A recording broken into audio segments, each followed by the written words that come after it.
Assalamualaikum warahmatullahi wabarakatuh dan selamat petang pada moderator dan Jiwan Jamaluddin dan juga pembentang kita pada petang ini.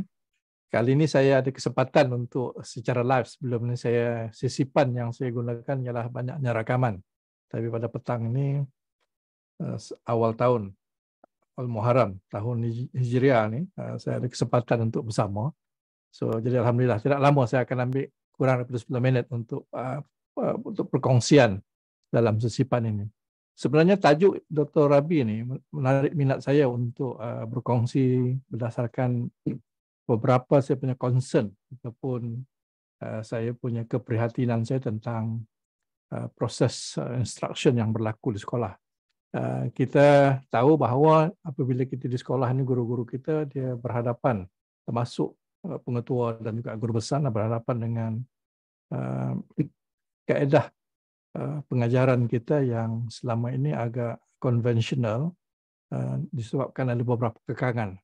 Umpamanya apatah lagi bila sekarang ni selepas daripada COVID ni kita dapati bahawa tuntutan untuk kita melakukan instruction yang bersifat personalization ni ataupun differentiation ni semakin meningkat. Jadi sentiasa tertanya-tanya saya dalam pemikiran saya, ada tidak kaedah-kaedah ataupun pendekatan-pendekatan yang dapat meraihkan setiap individu pelajar kita dan anak murid kita itu dalam konteks mereka, proses pembelajaran mereka supaya tidak tertinggal. Jadi persoalan daripada dulu sentiasa menjadi saya punya bahan fikir saya. Dan saya berkesempatan membaca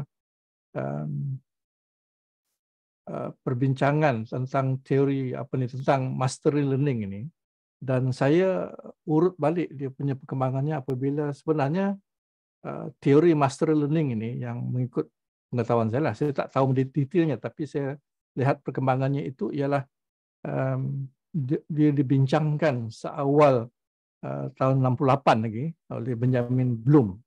Benjamin Bloom ni semua orang kenal dengan taksonomi Bloom. Tetapi ada satu aspek yang orang mungkin tidak begitu kenal ya, dari segi aspek instruction ini ataupun dalam konteks dia menghasilkan theory of mastery learning. Pada tahun 1968 tu dia mengeluarkan satu esei yang dipanggil bertajuk Learning for Mastery. Timbulnya idea ini apabila pada ketika itu di Amerika banyak perbincangan antara equality dan juga excellence, kecemerlangan dan juga equality di kalangan murid-murid. Dia dapati ada dua jenis perbincangan pada ketika itu. Satu perbincangan yang menekankan kepada kecemerlangan pelajar itu. Jadi bila menekan ke kecemerlangan pelajar itu, ada pelajar yang tertinggal. Satu fokus lagi dia membincangkan soal equality. Equality maknanya kesamarataan. Maknanya semua pelajar itu perlu diraihkan. So jadi dua pertentangan ini menjadi bahan fikir dia. Adakah kaedah yang boleh, kaedah instruction, proses pengajaran itu yang boleh meraihkan kedua-duanya? Cemerlang sekaligus juga setiap pelajar itu perform.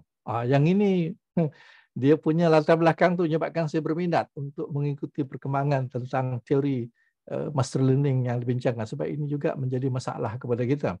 Sebab itu satu istilah yang dia gunakan, dia tidak digunakan istilah equality yang menjadi perbincangan. Dia lebih equality ini menyamaratakan semua orang, termasuk pelajar itu dari segi sosial, ekonomi dan sebagainya. Tetapi dia lebih suka menggunakan istilah equity.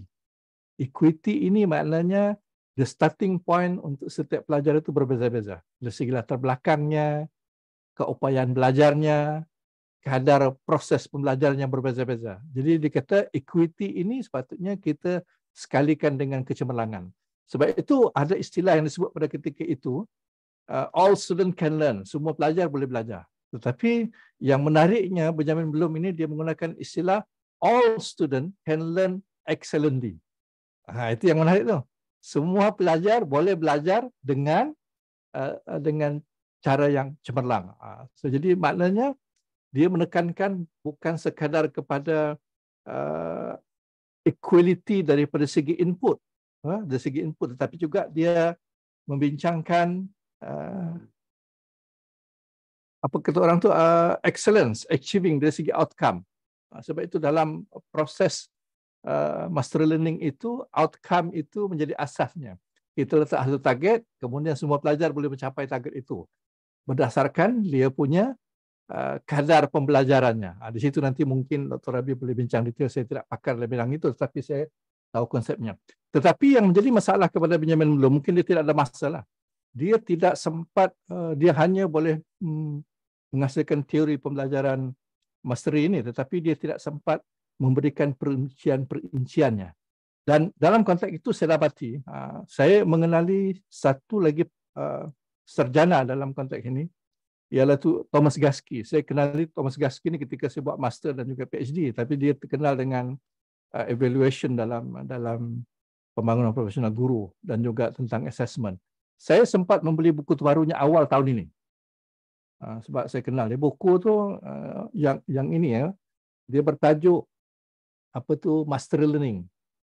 Apa ni, Implementing Master Learning ya, buku ini saya beli awal tahun 2023 ni. Ini edisi yang ketiga. Buku ini adalah edisi yang ketiga.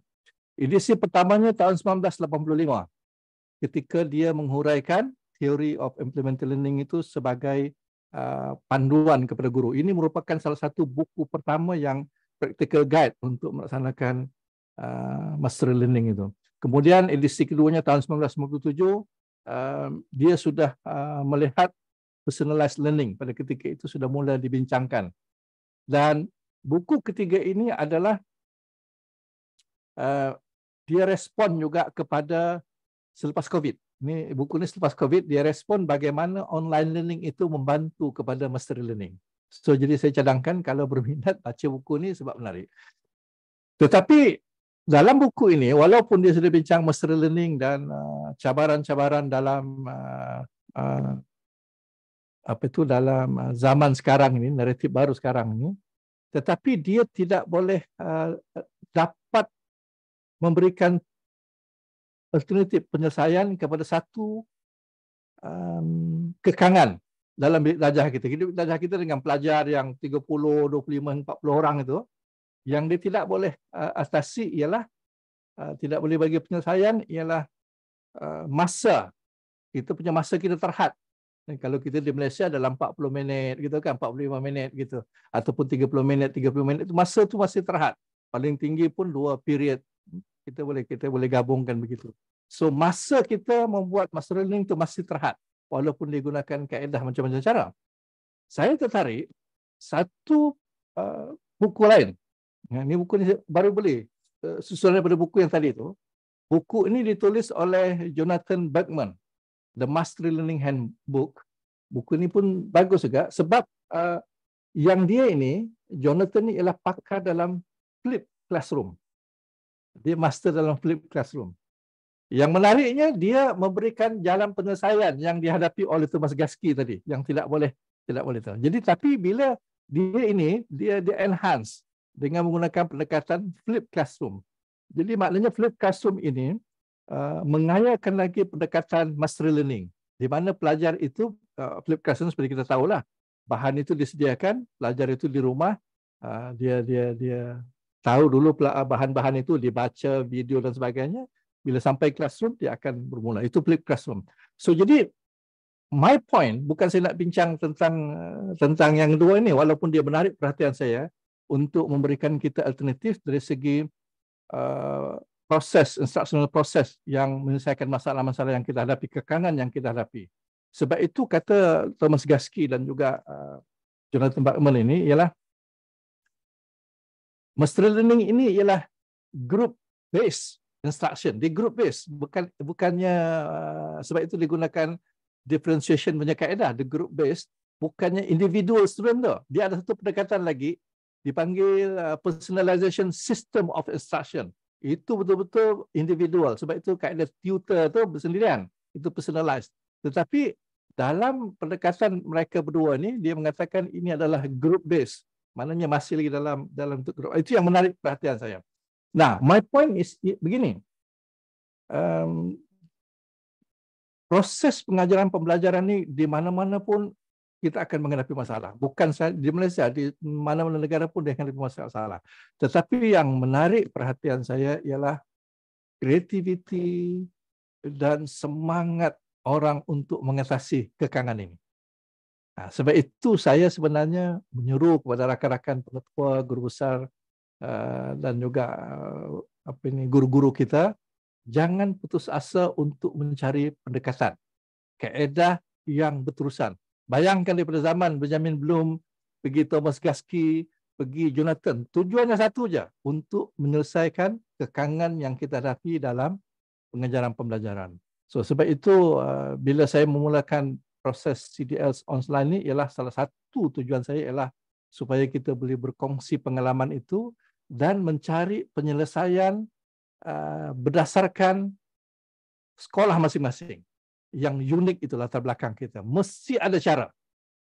Kalau ada kemahuan, di situ akan ada cara untuk penyesuaian. Jadi semangat inilah yang saya amat raikan di kalangan guru-guru kita, di kalangan guru besar dan pengetua. So, jadi contoh perbincangan saya hari ini, sebab saya tertarik dengan mastery learning itu atau pembelajaran mastery itu kerana prosesnya itu untuk dia improve itu sentiasa berterusan. So, saya berharap semangat ini dapat kita terapkan di kalangan kita. Mudah-mudahan perkongsian kita pada hari ini dan seterusnya pada masa akan datang akan membantu kita untuk meningkatkan kualiti pendidikan kita secara berterusan. Sekian, Assalamualaikum warahmatullahi taala wabarakatuh.